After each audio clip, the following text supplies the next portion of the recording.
आप देख रहे हैं दृष्टि नाउ, नजर हर खबर पर।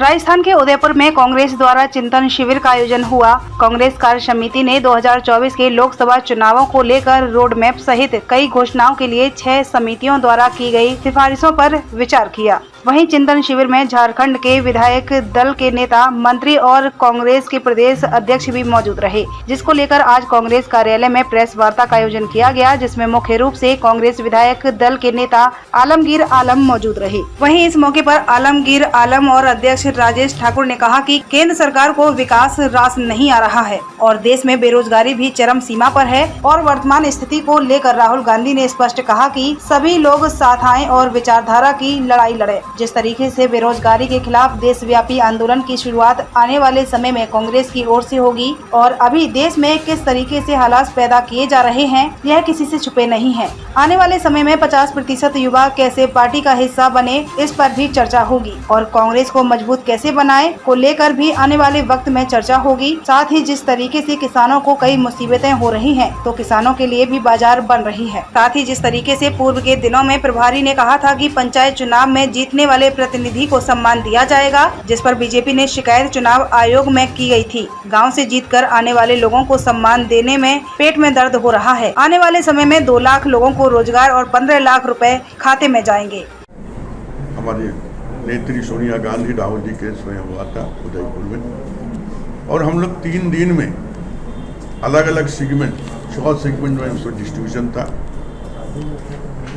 और उसी में अलग अलग सेगमेंट में करीब करीब 70 से 75 लोग एक सेगमेंट में थे और सभी ने लगातार 3 दिन तक 2 दिन तक अपने अपने विचारों के और पूरे हिंदुस्तान की जो समस्या है वर्तमान सारी बिंदुओं पर चर्चा होने के बाद कुछ बिंदुओं का जो है हमारे नेता राहुल जी ने अपनी बातों को रखे थे।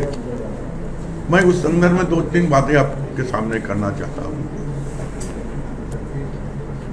2014 में भारतीय जनता पार्टी की एंट्री जो हुई है,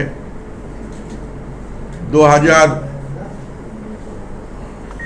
लाख लोगों को रोजगार, 15 लाख लोगों को बैंक के खाता में सभी का जाएगा, यही कहकर उनका एंट्री हुआ है। लेकिन आज वास्तव में 7 सालों में पूरे हिंदुस्तान के लोग को कितना रोजगारी मिला या नहीं मिला, आज युवा कहाँ है उसका चिंतन मंथन किया गया। आज जो गरीब है उनके लिए भी चिंतन मंथन किया गया, आज जो किसान है उसका भी चिंतन मंथन किया गया है और हमारी एक विचारधारा लेकर इस देश को आज़ाद हम लोग दिलाए थे। कांग्रेस की जो विचारधारा है वो कांग्रेस की विचारधारा धीरे धीरे जो है भारतीय जनता पार्टी उसको दूसरी तरफ ट्विस्ट करके उसको गुमराह करना चाहते हैं आम जनता को। और हाँ, हम ये दृढ़ संकल्प लिए हैं शिविर में, जो हम आज़ादी के पहले इस देश के जो विचारधारा लेकर हम चले थे, उस विचारधारा को हर जन जन तक पहुंचाकर पुरानी याद को हम दिलाकर कांग्रेस को पुनर्जीवित करने के लिए हमारी मुहिम शुरुआत हो चुकी है और हम लगातार करते रहेंगे।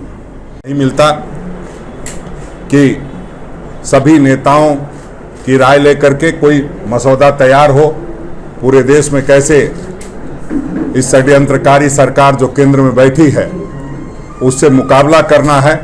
तमाम लोगों की उसमें राय ली गई। राय के उपरांत जो बातें सामने आई है वो ये है कि संपन्न भारत, सामाजिक सौहार्द व समावेशी विकास केंद्र सरकार को रास नहीं आ रहा है। केंद्र सरकार ने लगातार छोटे हो मझोले हो तमाम लोगों पर हमला करने का काम किया है। किसानों की जो दुर्गति बनाई है वो किसी से छुपी नहीं है। बीते 8 वर्षों में जो बेरोजगारी बढ़ी है, जो बेरोजगारी का दंश हम झेल रहे हैं, उससे झारखंड भी अछूता नहीं है। आपने देखा होगा कि किस तरह से बेरोजगारी पूरे देश में बढ़ी कि आज लगातार झारखंड में भी बेरोजगारों को आप सड़कों पे देखते हैं। कई बार ऐसा लगता है कि ये इस सरकार की वजह से है, ये उस सरकार की वजह से है, लेकिन अगर सही मायने में देखा जाए तो सरकारी नौकरियां बहुत कम दी जा सकती है, बनिस्बत की जो प्राइवेट सेक्टर है उसमें ज़्यादा नौकरियां दी जा सकती है। उनके हालात खराब हैं और इस वजह से पूरे देश के जो युवा बेरोजगार हैं वो झारखंड की ओर आते हैं और झारखंड सरकार से उम्मीद करते हैं कि हमें नौकरी चाहिए। तो बेरोजगारों के लिए भी एक राष्ट्रव्यापी हम लोग आंदोलन शुरू करने जा रहे हैं, महंगाई के विरुद्ध आंदोलन करने जा रहे हैं। और जो आप देखेंगे तो देश में जो नफरत का दौर शुरू हुआ है वो बहुत चिंताजनक है। ये बातें मैं इसलिए कह रहा हूं कि ये सिर्फ धर्म और संप्रदाय की बात नहीं रह गई है, जाति विशेष को भी टारगेट किया जा रहा है। गली मोहल्लों में, छोटे छोटे जगहों में जिस तरह से हालात बनाए जा रहे हैं वो निश्चित रूप से चिंताजनक है। उसको लेकर के हम लोगों को आगे बढ़ना है और जो वर्तमान स्थिति है